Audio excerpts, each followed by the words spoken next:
Welcome back to the show, and now let us get right into it. Now, when we admire a piece or pieces of visual art, we don't just appreciate the talent behind the said works. We actually take our time to immerse ourselves in the new world created on the canvas as we try to comprehend the message of the lessons intended by the visual artist, such as Wanja Githua, who has opted to take on artivism or activism through art. Take a look at this.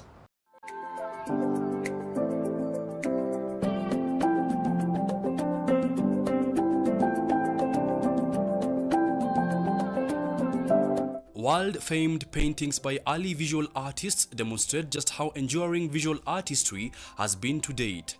Painting a piece that stands the test of time is a summit most artists crave to reach.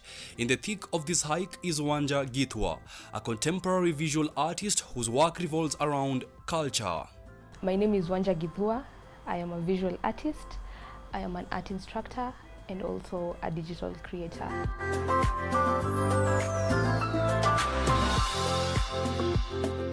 I hate to put myself in a box, but I would really say that my art is a combination of contemporary and modern and a little bit of expressionism.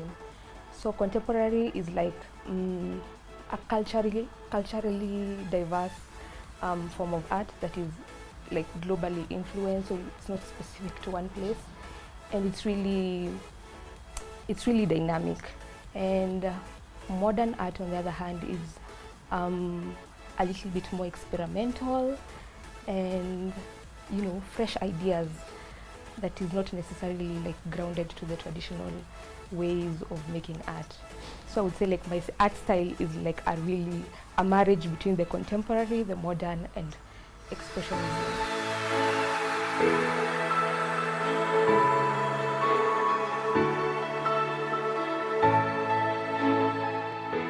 I feel like art is such a powerful tool, and the good thing about art is you interact with it from an emotional point of view, and you don't really need to understand what it's saying, you just need to listen to what it's saying. So when you look at an art piece, there's always these emotions that come to you. You'll either think this is so pretty, it makes me feel some type of way, and I think that is what makes art a really powerful tool. It's not screaming loud to you, do this, do this, do this. It's just that inner, almost like an intuition feeling when you look at art and you just feel like it's speaking to you.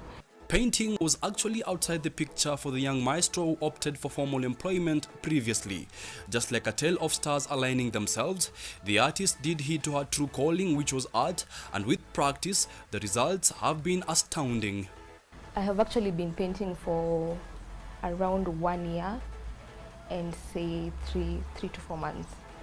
So it hasn't been that long. I actually studied finance in uni and I got a job, but it wasn't really fulfilling for me, and I felt like I needed something more, something else, and so I decided to quit. And when I was quitting, I didn't know that art is what I wanted to do. Okay, I've always been an artist. Like I always knew at the back of my head that I'm sort of above average when it comes to creativity, but it had never occurred to me like as a career that I could do for the long run. And so when I was taking that break from employment, that's when I sort of had that epiphany, the aha moment, like wait a minute. Yeah, and so I started painting slowly and I started improving on my craft, and here we are, full-time artist. My initial idea was I'll just look for another job. Maybe another job will be more fulfilling, maybe the hours will be better, maybe I will feel better about that other job. But slowly you start to realize that, I personally realized that an 8 to 5 was not really the ideal thing that I wanted to do. And I would say that that period between quitting my job and starting to do art was like my savior. Like it was really a dark place, and art was a sort of found freedom. I'm like, finally, this thing, because when I started doing art, it was a sort of escape. You're like, now I just need to do something. And when I'm doing art, it's usually like a meditative sort of thing. Like you can't think about you sick or you don't have money when you're doing art. You're so consumed by the painting, you don't have any time to think about anything else that is going wrong in your life. And I feel like that was it was like art saved me, literally. Everything I know, I have learned either through YouTube videos or through watching other artists do their thing. Yeah, that's basically it, because I'm a self-taught artist. A pronounced observation anyone will make is the fact that Wanja does a lot of women portraits. These, the artist admits she has a lot of passion for in efforts to tell the African woman story through her artworks and to foster women empowerment. The main subjects of my work are women because it's easier for me to sort of display beauty through women, and I'm really passionate about the women. I'm really passionate about empowerment for women, and so a lot of my inspiration comes from, you know, black skin and women, our hair, our culture, really African heritage. Yeah. So when I'm not painting women, I love to paint landscapes, mostly nature, because I feel like nature is like the core of our origin. It's where, like, it's the origin of life, literally. And so it's really a serene way for me to express myself.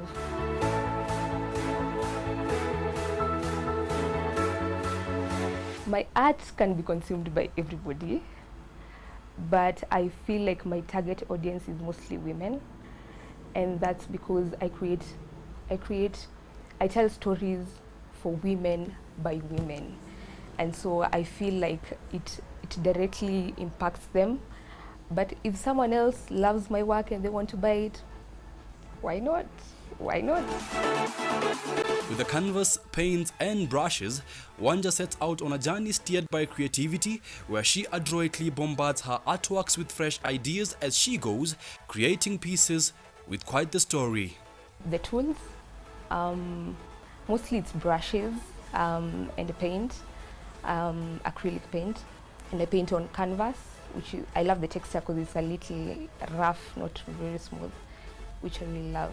I don't like seeing blank canvases, like just lying around. So most of the time I work on the backgrounds more. So the background is where I give all my energy to. And so I'll take a plain canvas, you know, use brush strokes, pour paint, go crazy, 100%. And then later on, say for like this piece here, later on then I will incorporate another idea on top of the backgrounds. So where I paint, you'll find like different backgrounds without me knowing what will come like after that. So that is a sort of my creative process.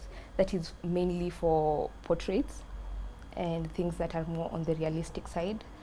But when it comes to landscapes, I just dive in, because I feel like landscapes are such a serene way for me to get in touch with myself. And there is no right or wrong way when it comes to landscape. Like if a branch goes, you know, falls down, it's still perfect. It's still a tree. It still looks dope. Yeah. The reason this painting is here is because most of my paintings are actually in exhibitions. But I feel this is like my affirmation board.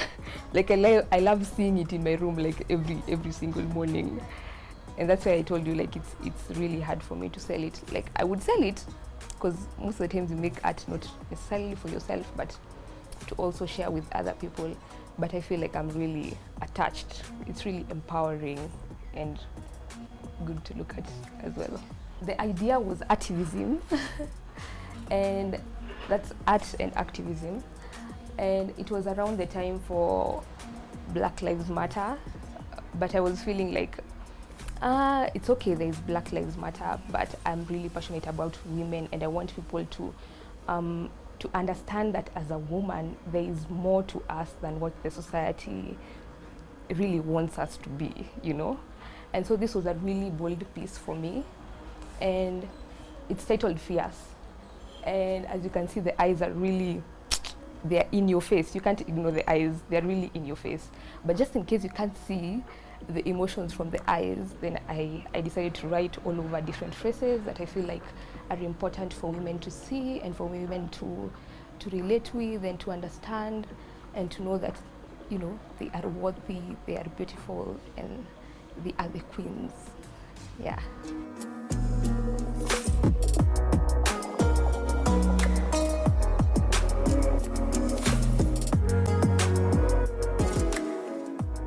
The onset of the COVID-19 pandemic came as a blow for the artist who had a handful of things lined up. Nonetheless, Wanja decided to dedicate her time to creating more art, all while trying to figure out how to overcome the infamous creative block. COVID was a mess. Before COVID, you have all these art shows lined up, you have all these exhibitions that you're supposed to go to, and they start getting cancelled one by one. And you sort of lose your, because you had all these things planned in your head, and you sort of lose your balance. But for me, I really liked looking at, okay, so it's bad, so what do we do now? Because it's okay to cry, but you can't stay there. And so I took that time as a really nice time for me to grow myself, to try out new techniques and new mediums, like new ways of doing things, and to just like sort of self-reflect during that time, because you had a lot of time and literally nothing to do. So it was a good time for me to sort of self-reflect and find my voice in art, and also did a lot of pieces during that time, which I feel are really, really powerful. The most famous one is the creative block, where you just wake up and you don't feel like touching the canvas and you don't feel inspired, which is okay. Because I feel like for creatives, it's usually, the cycle is usually, sometimes the highs are so high and the lows are super low. They are super low. So it's okay. It's okay for you to know that, so that when you feel like you're on the depression side, then you look for other things to do. Like for instance, I love propagating plants and maybe trying out photography. You know, you can take a break. You can take a break and come back when you feel like you have the thrive, the willingness to continue. The artist advocates for self-gratification and calls upon people to indulge in what they really love doing. The plan is to keep sharpening her artwork into a powerful tool she can still continue to use to further women empowerment. I feel like the system has messed us up. And it has made us think that there is only one way of doing things. And there's a lot of red tapes here and there. Do this, don't do this. This is how you should do it. I think at some point you need to question yourself, why am I doing this? And who am I doing it for? Does it make me feel good as a person? And the thing is, if you're in a position to not think about money and to not think about prestige, what would you rather be doing? That's the question. Like, if money was out of the question, if you didn't have to think about your finances or your ego, then what would you rather be doing? Because at the end of the day, you want to do something that fulfills you, that makes you feel happy, that you love to do.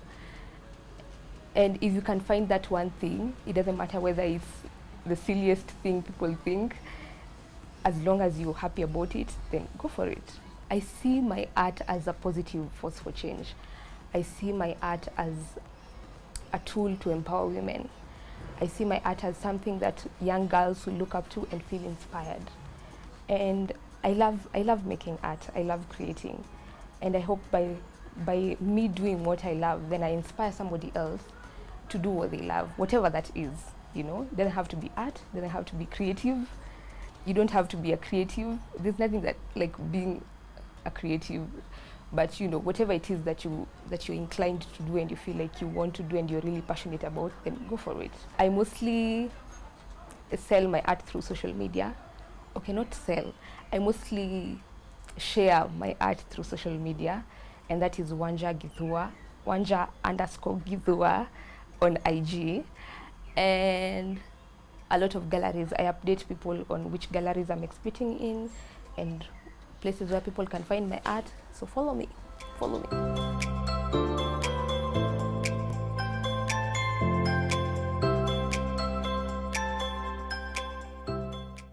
The art the artist, and the message. That there is Wanja Githua.